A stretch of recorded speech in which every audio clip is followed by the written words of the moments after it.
Woo! Welcome to the Inside Star Citizen Review, and you are on DG 360.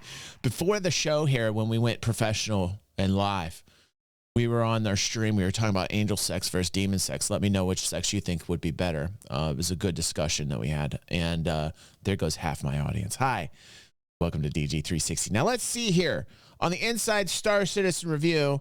To and fro with cargo. Everything with hair lately. I'm missing my fro. Everything with hair lately. Cargo sits at the very heart of the non-combat Star Citizen experience. And as it continues to evolve in the upcoming Alpha 323 and beyond, its next major evolution is less about the places you'll go and more about the ones you'll start and come back to. Now, hangars, whether they're persistent, instanced, personal, or staging, make up the next frontier of cargo gameplay. And we went to Chad and his team for an early look at where they're going and how they're progressing. Let's find out more. So yeah, we've had a couple ISCs before to talk about the new cargo and hangars features coming, but now that we're here and about to release things, we want to talk a bit about how that impacts your play experience, even if you don't care at all about cargo. No. We care. We care about cargo. We care about the economy. Economy is a backbone. Building upon the economy. We need to see Tony Z. We need to see many more things about the economy. Cargo's not boring. We all love cargo. We make money off of cargo. Creds. We love it. Let's go. Let's see how it affects us.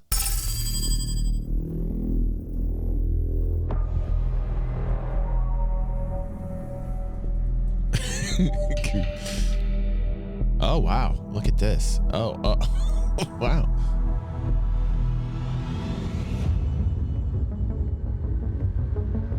Persistent hangars. So let's start with persistent hangars. Yes. What are they? Persistent hangars are going to be a player retention mecca.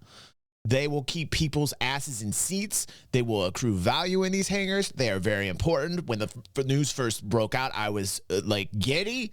I felt like it was Christmas morning. It's a good idea. It's a good strategy to keep asses in seats. Let's keep going. And what does that mean?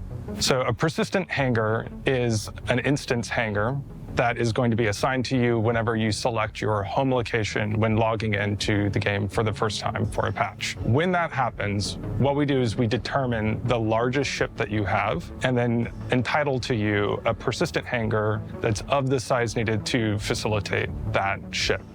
Good.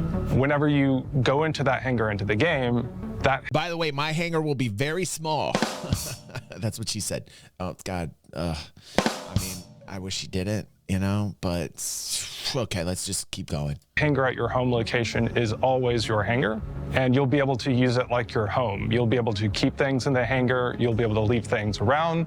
You can invite friends in. You can treat it like your own little oasis. So let's talk about for these personal hangars, how do you actually get into them? I'm just lying, Elsie. It's okay. I'm very well hung.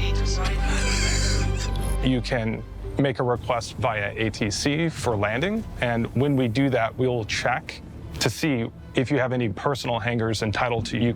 You'll be able to enter in using largely the same methodology that you do now, land, and then you can just hang out in there. As far as what can you actually do? Don't ever drink with a Pico. Rule number 1, okay? Picos are evil. Rule number 2, why then would you drink with a Pico? Watch out. Picos are evil aliens. This Pico is just waiting for an opportunity with this citizen right here, and will eat him from the inside out. Don't even ask me how this Pico will enter this citizen. It's very disgusting, okay? With your personal hangar, and what kinds of things can you decorate with it? What we're going to do is allow you to call anything in your inventory up via that freight elevator. You can pick it up off the freight elevator either with your hands or using the tractor beam and just strew it about your location however you pick.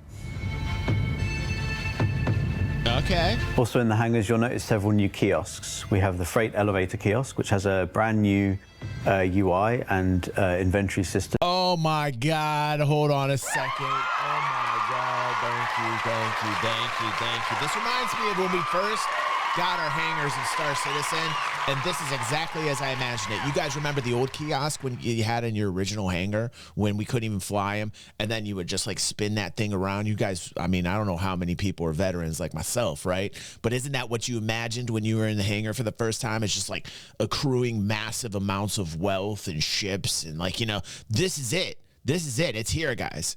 It's here. Like, this is great. This is great. To deal with large. Are we playing a game where any time a hangar is said that we drink? God, what a terrible time to stop drinking. I got water. There's no fun. I'm just going to have to pee really bad. Volumes of cargo? You're going to have on the left-hand side a section that is showing the contents of the platform itself.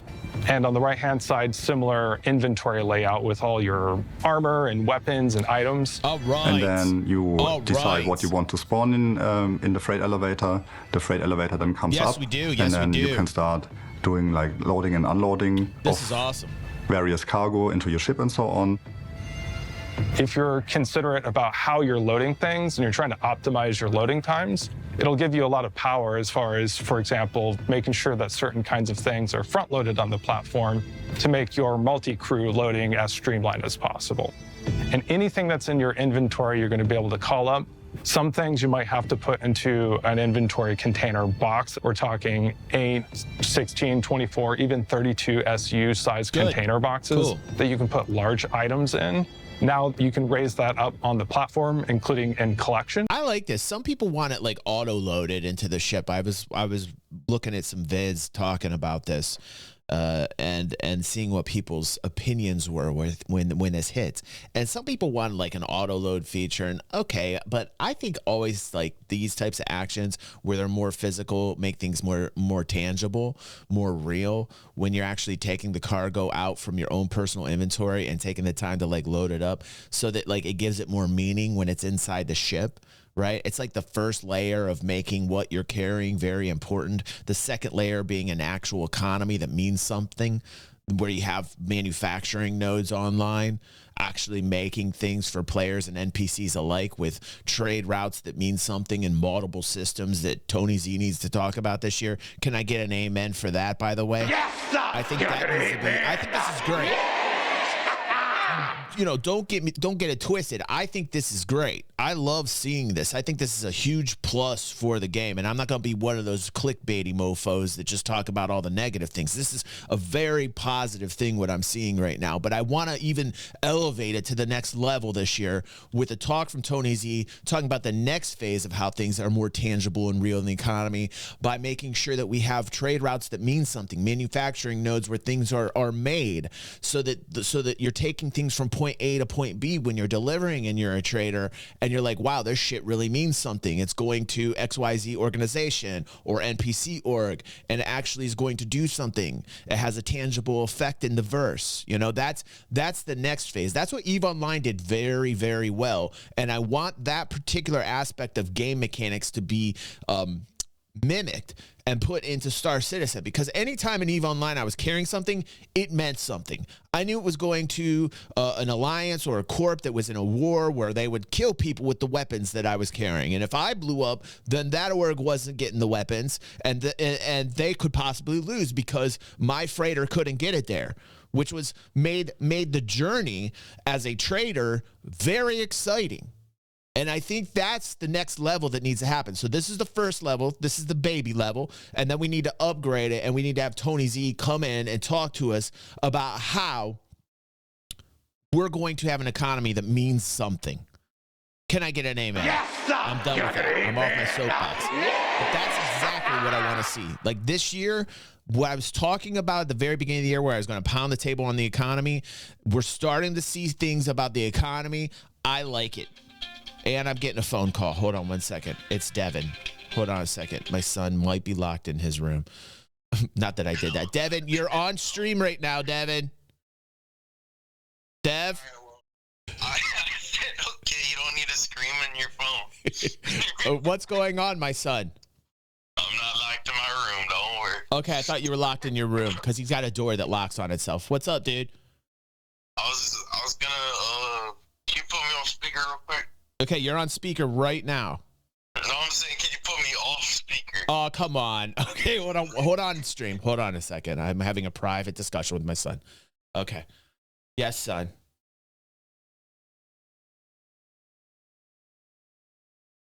Oh, okay. You're leaving now? Okay. You coming back tonight, or you spend the night, or what are you doing?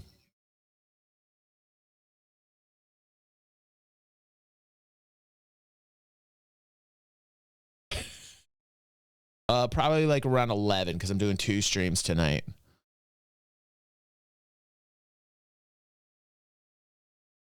Mm-hmm.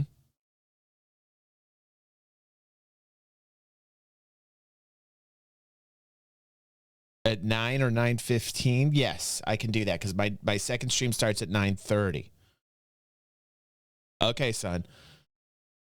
Well, this is the first stream. Tonight is the Star Citizen stream, and it will end probably around 9. So I got a 30-minute window from 9 to 9:30. Okay. All right, bud. Have fun. Make sure you take your key and your phone and your wallet and all that jazz, all right? And everybody on stream is saying hello to you. They're all saying hello to you, Devin. I love you, dude. All right. Okay. Bye-bye. All right. See, that's just a father-son moment. You see, this is what I'm talking about. Everybody needs me. Everybody needs me. What's up, noob? How you doing, buddy? Just talking with my son, everybody. Sorry. This is what happens. This is what happens when you're a dad. You know, dad. I can't even believe I'm a dad. Like, I can't even believe it. Okay, let's keep going. Transfer that very quickly onto your ship, and then take them to another location. Very in your exciting personal segment. hangar, you'll also have access to several other kiosks, starting with the item bank. Which are another form of kiosk, which you could almost consider like a small freight elevator in a way, in that you can retrieve personal items such as clothing, armor, and weapons. Because the item that's being delivered will be delivered in a tray that's in the same machine. So you interact that kind of like you interact with a loot box, and you get that out. So no other player can actually physically get anything from your local inventory. And these item banks can be found not just within the hangars, but also the wider location, such as your hubs and other key areas of a location to retrieve your personal items. Since you can't interact with your inventory anymore at any given time, it means like we need to have enough item banks around each location so you don't block each other from accessing a terminal, right? It's just a quicker way to get a quick gun or a few meta pins or your armor without having to load it up from the freight elevator. Okay. And the last kiosk that I want to talk about is the ASOP terminal, which we have positioned in the hangar so you can request your ships from within the hangar and not just the spaceport. So they will still remain in the spaceport. So if you don't have a personal hangar in your location, you can request your ship also from there. By the way, I'm loving the German accent too. Like, it makes me feel like, you know, when it comes to machinery and parts, that things are going to be much more successful. Like they're this is how you do this? Yeah. What we're doing is we're changing the way that the ships spawn in the game. You can now request your ships from within the hangar and they will appear to you, but they won't just come out of thin air. What happens is the whole of the floor will open up. You get this like amazing view of the hangar, the lights dim, the doors open. And the landing platform will be rising up towards you and your ship will be there. We try to balance it in a way that it doesn't take too much time for you, but also that it feels like it has the right weight to it, but also you don't have to wait for it too long. So now you have a seamless transition and a realistic way of storing your ships away. Additionally, you can do clever things like call up a smaller vehicle, such as a ground vehicle, drive it off, and then call up a larger vehicle. Then you'll have access to your ground vehicles without having to go to another location. By the way, you'll be able to call up. By the way, I would just like to read this post from Coob, who says this game just got 37% cooler from that feature alone. Coob. 37% exactly. He is dead on. 37% cooler. Multiple ships, and maybe have one person fly off with one ship, call another one, have another person in your party fly up with another ship. Or you can just call up a ship, change your mind, and then call up a different ship without having to leave or anything like that. It gives you a lot of flexibility. And I can already tell what some of you are thinking right now. We're not going to let the system eat your body and store it into the inventory or anything like that. We'll make sure to account for that such that if there's a blocking change that happens, we'll stop the process, go back up to the default state, and then tell the player about the issue so that they can account for it. If you do want to jump into the platform just before it closes and fall to your death, you can fall to your death if you want to. So this is really cool, and we're really happy to get this in. It's been discussed for some years now, and it's been a very tricky thing to fit in, and certain tech's required to be able to do it. You'd be able to have this hangar your own space and call your own ships and do a lot more within the hangar now. Mad style, that is an actual death hole, dude. Thank you. Thank you.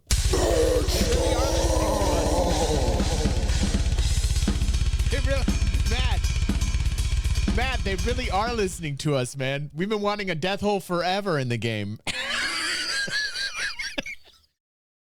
Now that we're adding all of this new facility to the hangars in the game, allowing them to be persistent, adding these freight elevators, adding the ship platform, there's a lot of more things that we have to have in these hangars for them to be useful for what we're adding. So the hangar sizes had to increase quite a bit. We did not want to do that originally in the beginning, but soon when we did prototyping, we figured out that not all the hangars, as I'd like the low-tech hangars in particular, are quite old by this point. Not all of them were to the same standards or metrics. So we figured that with the landing pad now going down, you had this gap for quite some time before the doors close. So there was a very narrow walkway for the player sometimes. So we had to rejig some things and made it actually larger. So the large and XL have had significant size changes. So the XL is about 20% larger, and the large is about 30% larger. So certain ships that were a little tight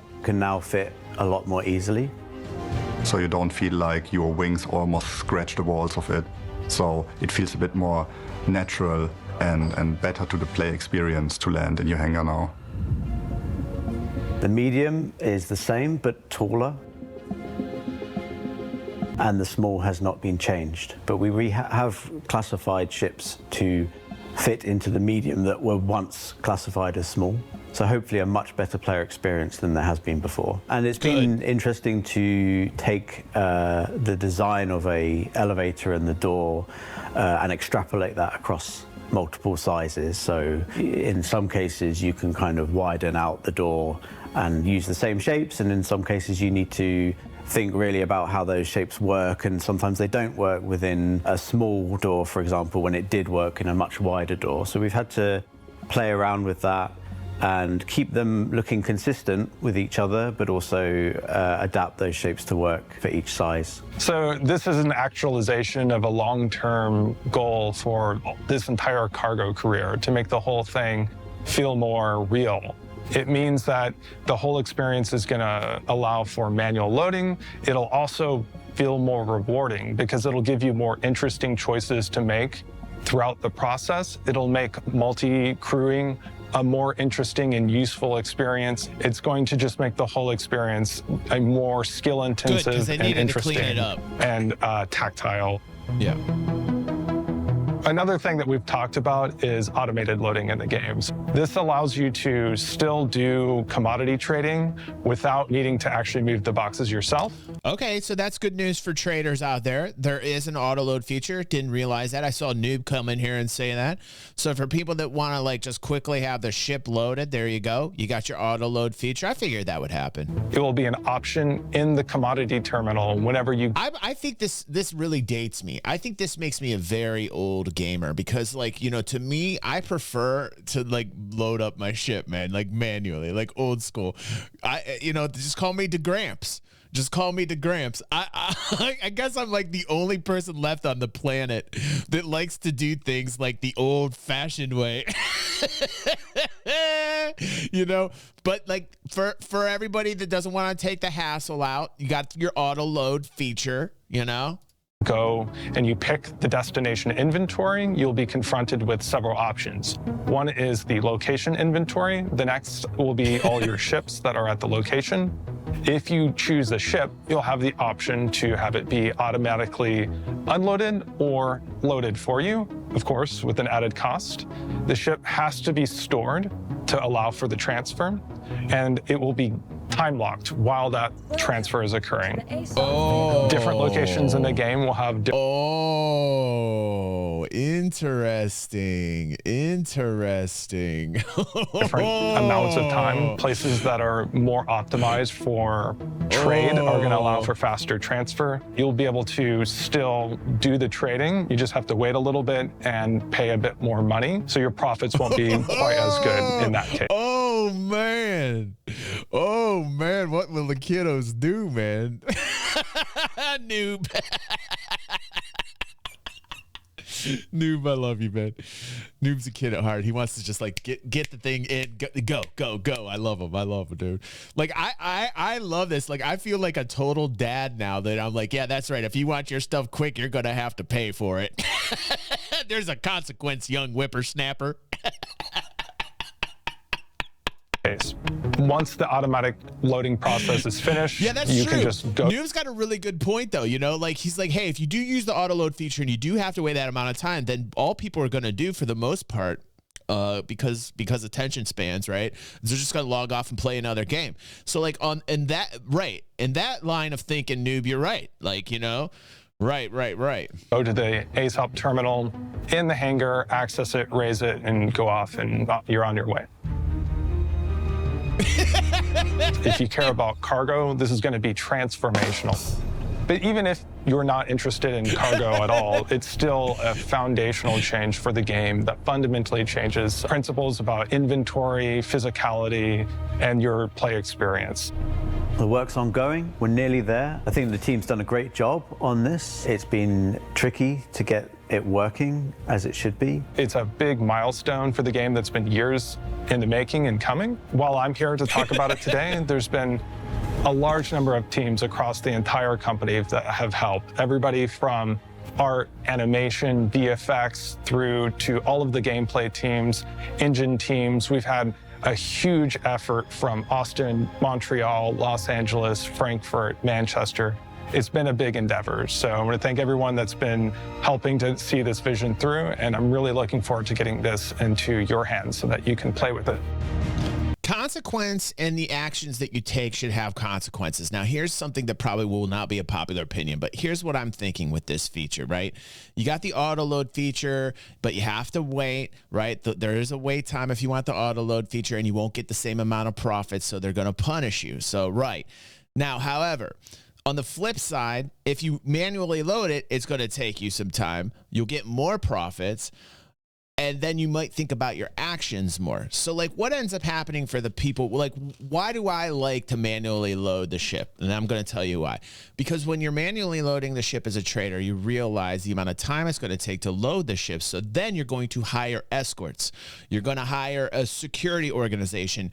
You're going to put money back into the economy so that you don't blow up. Why? Because you don't want to take that amount of time and waste it and throw that amount of time it took for you to load that ship up and then just blow up. So what are you going to do? You're going to think about your actions. You're going to be like, okay, well, wait a second. Maybe I need to actually hire some protection. So that is one of the reasons why I'm like old school in that respect. You know, Newman Fire says, Hall seat takes 24 hours. No lie, bro. No lie. Oh, my God. You're going to need a large organization to manually load that. 12 minutes. So what did we learn this week? Well, we learned that the days of big ships scraping by the edges of player hangars are almost behind us. That you'll soon be able to spawn your ships and have them rise up directly into these newly expanded hangars. And that the freight elevators and item banks within will herald a new future of physicalized cargo loading that should have long-reaching ramifications for life in the verse. And of course, while everything you see on ISC is always an early work in progress, because of the dramatic and far-reaching effects these systems will have on all life in the verse, you can expect this work will continue to iterate and evolve from what you've just seen between now and its upcoming targeted release in Alpha 3.23. For Inside Star Citizen, I'm Jared Huckabee. Thanks for letting us share the process of game development with you, and we'll see you all here next week. Good. I want more economy. I want more economic gameplay. I want Tony Z to get on and explain to us where we're going. Hi. We had a meme image for the end of the show. It's been our thing this season. This week's was a little too hot for TV. So we're going to put this week's image in your hands. I'm going to give you a frame, and you put whatever you want on here. There you go. Oh, that's cool. And here's my face. Knowing this is a bad idea. It's a very bad idea. That's a mistake. It's a mistake. It's a mistake. That's going to be good. I can't wait to get on X and see the posts from people. Thank you, Shep. I appreciate you, dude. Listen, I like where they're going with this. I need more economic talk. I need to see more mechanics. I need to see manufacturing nodes come online. I need to see a lot more. I need to see Tony get on here and talk a little bit more where we're going. And I thought tonight's was pretty solid. Persistent hangars will keep asses in seats. More people will accrue value in the persistence hangars. This is something I wanted since the very beginning when we first got hangars, and I had these visions of grandeur about how I was just going to collect massive hordes of wealth and coin and like a dragon's lair, if you will, inside my hangar. So to see this develop and to see this actually happening, very cool. Step in the right direction. Yeah, we're also having a giveaway here on the channel. I'll play that here. Let me get over to this, and we'll end the Inside Star Citizen with the giveaway video, and then we're going to go to our Star Citizen after party. Let's do it. Hold on. Pepe? Oh, that's right. I was in this space with you, this safe space, wasn't I? Hold on. Hold on 1 second. That's right. It's time for our monthly giveaway. You can enter by becoming a DG360 YouTube member or patron by clicking the links below in our description. Once you've done that, you'll be entered in all monthly giveaways automatically for as long as you pledge to the channel. In the month of March, we are having a Crusader C1 Spirit giveaway with LTI and all 6 paints. The Crusader C1 Spirit is a very versatile ship that performs well as a mission runner, trading ship, and a light surface mining platform. This package is valued at over $150 and is offered to us by the amazing alumni member Stunner. Thank you so much, Stunner, for being so generous and helping our community here at DG360 grow. And thank you to all of you who become members and patrons. I couldn't do this without your support.